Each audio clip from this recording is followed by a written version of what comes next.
Hello বন্ধুরা, করবো মুগের ডাল। আমি মুগের ডালটা সেদ্ধ করে নিয়েছি।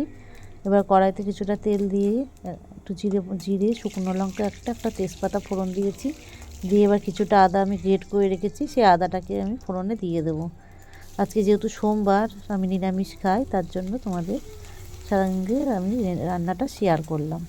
দেখো, আদাটা ভালো করে ভাজা ভাজা করে নিচ্ছি।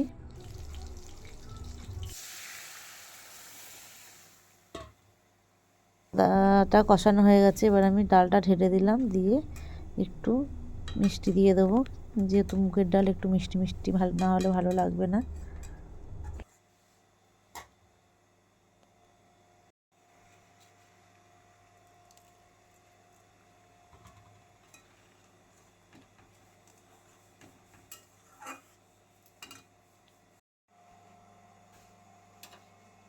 ডালটা আমার হয়ে গেছে, দিয়ে দিলাম বড় 1 চামচ ঘি।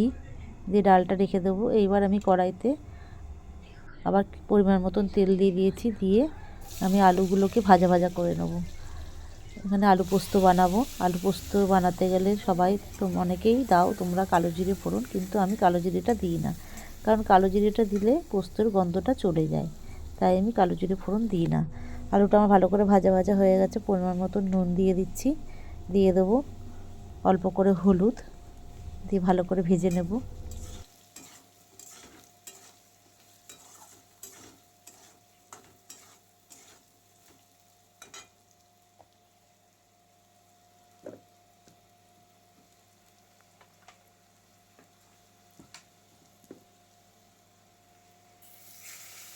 দেখো, আলুটা একদম ভাজা হয়ে গেছে। পোস্ত আর কাঁচা লঙ্কা পেস্ট করে রেখেছিলাম, সেটা দিয়ে দিলাম। 2-1 বার নাড়িয়ে আমি পরিমাণ মতন জল দিয়ে দেবো।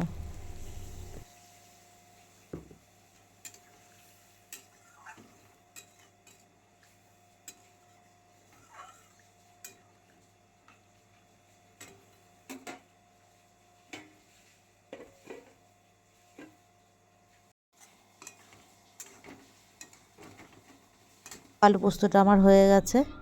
আজকে দুপুরের মেনু মুগের ডাল, আলু পোস্ত, আমের চাটনি।